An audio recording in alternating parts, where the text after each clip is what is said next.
तो आज हम देखने वाले हैं विभाज्यता के नियम को। विभाज्यता के नियम यानी डिविजिबिलिटी रूल को। डिविजिबिलिटी रूल को आप सीख करके किसी भी सवाल को काफ़ी आसानी से आप सॉल्व कर सकते हैं कम समय में। तो सबसे पहले हम देखेंगे 2 के डिविजिबिलिटी रूल को। अब 2 की जो विभाज्यता का नियम है, 2 की जो विभाज्यता का नियम है वो क्या कहता है कि किसी भी संख्या जो हो, किसी भी संख्या के अंतिम अंक 2 हों, 0 हों, 2 हों, 4 हों, 6 हों और 8 हों। अगर ये इतने अंक जो है किसी भी संख्या, कितनी भी बड़ी संख्या लिखी हो, अगर उन संख्या के अंत में, जैसे ये देखिए तमाम सारी संख्या लिख दी गई, अगर इस तरीके से संख्या लिख दी गई तो ये क्या है, 2 से विभाज्य है। कोई भी प्रकार की संख्या लिख दी गई, जैसे ये तमाम सारी संख्याएं ऐसे लिख दी गई, फिर अंत में 2 लिख दिया गया, ये क्या है, 2 से विभाज्य है। ठीक, तो किसी भी संख्या, कितनी भी बड़ी संख्या लिखी हो, उसके अंत में क्या हो, 0 हो, 2 हो, 4 हो, 6 हो और 8 हो, तो वो संख्या क्या है, 2 से विभाज्य मानी जाती है। ठीक, अब उसके बाद में 2 के बाद में देख लेते हैं सी का मल्टीपल 4। 4 में विभाज्यता का नियम क्या कहता है कि किसी भी संख्या के अंतिम 2 अंक, अंतिम कौन अंक, 2 अंक, या तो 0 हो या तो 2 से जो है वो अंतिम 2 अंक 2 और 4 से दोनों से विभाज्य हो। ठीक, अंतिम जो 2 अंक हैं वो 4 से विभाज्य होने चाहिए। ठीक, तो वो जो है क्या है कि 2 से, अगर जब 4 से विभाज्य है तो वो पूरी संख्या 4 से विभाज्य मानी जाती है। अगर किसी भी संख्या के अंतिम 2 अंक 4 से अगर विभाज्य हैं तो वो पूरी संख्या 4 से विभाज्य मानी जाती है। 4 के बाद में आप देखते हैं 8 का नियम।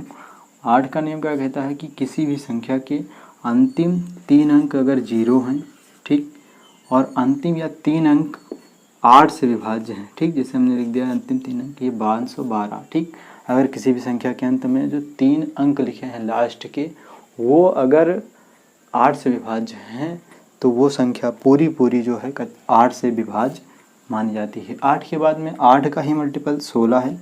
अब 16 में क्या कहता है कि अंतिम 4 अंक अगर 0 हैं, ठीक, अंतिम 4 अंक क्या हैं, 0 हैं, या तो अंतिम 4 अंक जो है वो 16 से विभाज्य है, तो वो पूरी संख्या 16 से विभाज्य मानी जाती है। तो ये तो 2 के पूरे मल्टीपल हुए। 2 के मल्टीपल हुए जैसे 4 है और उसके बाद में 8 है, 16 है, इसके नियम। अब उसके बाद में देखते हैं 3 का। 3 में क्या है, अगर 3 का विभाज्यता का नियम क्या है, देखिए 3 के विभाज्यता का नियम है कि कोई भी संख्या लिखी हो, ठीक, जैसे मान लिया हमने लिख दिया कि 3 है, 1 है, 2 है, ऐसे संख्या हमने लिख दिया। अगर इस संख्या का योग करने पर जैसे इसको हमने जोड़ा 3 4 4 2 6 6 आया। अब इसका योग करने पर अगर इसको हम 3 से भाग करेंगे, 3 से जब भाग करेंगे तो अगर ये पूरी कट जाएगी तो जो है ये पूरी संख्या क्या होगी, 3 से विभाज्य होगी। यानी इसका नियम क्या कहता है कि किसी भी संख्या, किसी भी जो है संख्या के अंकों का योग, अगर अंकों का योग 3 से विभाज्य है, 3 से विभाज्य है, तो संख्या क्या होगी, 3 से विभाज्य होगी। ठीक, पूरी संख्या जो है 3 से विभाज्य होगी।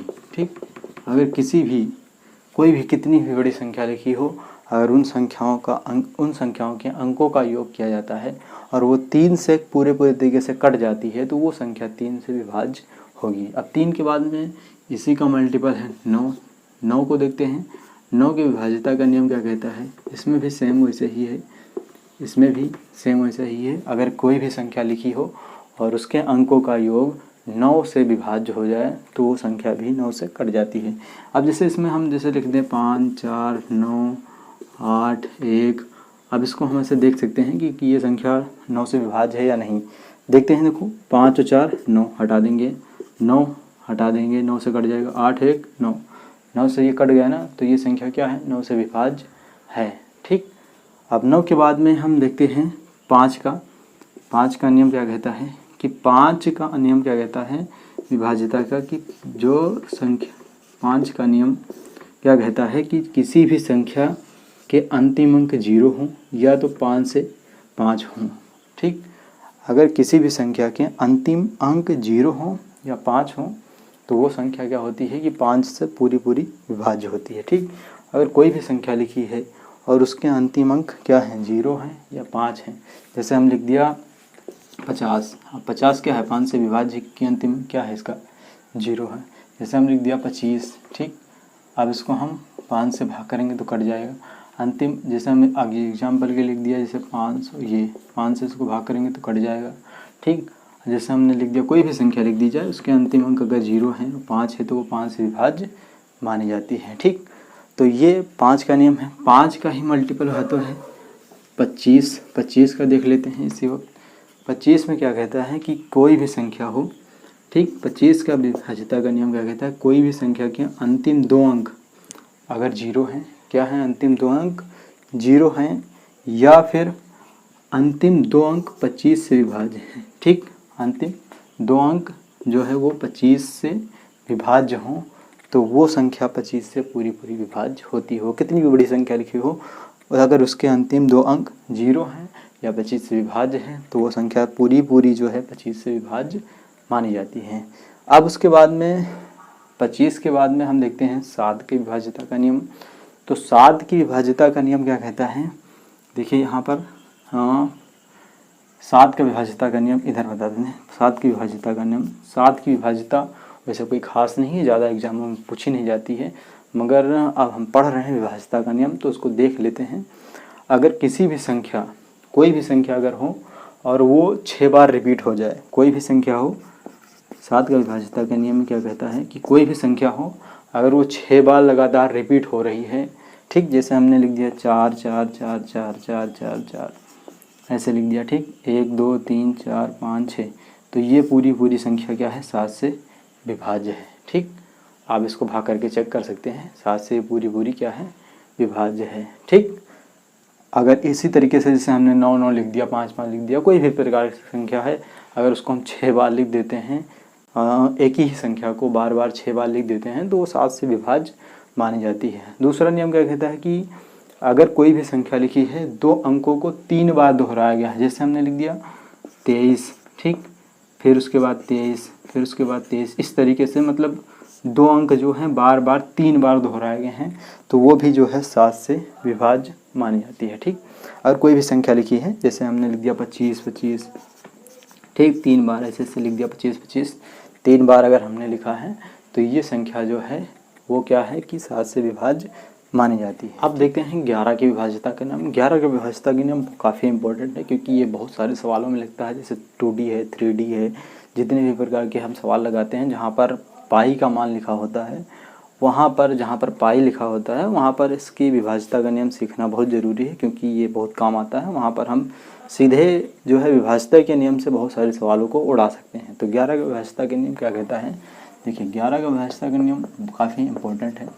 ठीक, देखिए यहाँ पर 11 के विभाज्यता का नियम क्या कहता है कि कोई भी संख्या की ये संख्या 11 से विभाज्य है या नहीं है तो इसके अल्टरनेट, जैसे 1 को छोड़ करके 1 को हम ऐड करते हैं। जैसे यहाँ पर देखिए 7 2 9, 9 2 कितना हो गया 11, यहाँ का हो गया 5 2 7, अब 7 यहाँ पर 4 लिख लेते हैं, उसके बाद में 4 को जोड़ेंगे तो 7 4 क्या हो जाएगा 11। अल्टरनेट यानी 1 को छोड़ करके एक संख्या को जब हम एक को योग करते हैं, अगर उन संख्याओं के योग को घटा दें, ठीक, घटा दें तो कितना आए 11 आए या 0 आए, उन संख्याओं के योग को अगर हम घटा दें, जैसे यहाँ पर इसको जोड़ें 5 2 7 7 4 11 हो गया, यहाँ पर 7 2 9 9 2 कितना हो गया 11 हो गया। अगर इनको हम घटा दें और ये 0 आए या जो है 11 आए तो वो संख्या क्या है पूरी की पूरी 11 से विभाज्य होती है। 11 के बाद यहाँ 12 का है, जो 12 में क्या है कि 12 में जैसे देख लीजिए यहाँ पर 12 को दिव्य समझा देते हैं थोड़ा। जैसे 12 है, अगर कहीं भी संख्या कोई दी गई है कि 12 की विभाज्यता का नियम क्या है, तो 12 में देखिए यहाँ पर 3 है, इसको 2 भागों में तोड़ लो, 3 गुणे 4, ठीक। अब 3 का आप पढ़ ही चुके हैं, 4 का भी पढ़ चुके हैं, तो 3 और 4 दोनों के डिविजिबिलिटी रूल के नियम का आप लगा सकते हैं और काफ़ी आसानी से किसी भी सवाल को सॉल्व कर सकते हैं। तो ये कुछ इम्पॉर्टेंट डिविजिबिलिटी रूल थे। अगर आपको अच्छे लगे हों तो कमेंट करके ज़रूर बताइएगा। तो चलिए फिर मिलते हैं नेक्स्ट क्लास में, तब तक के लिए जय हिंद।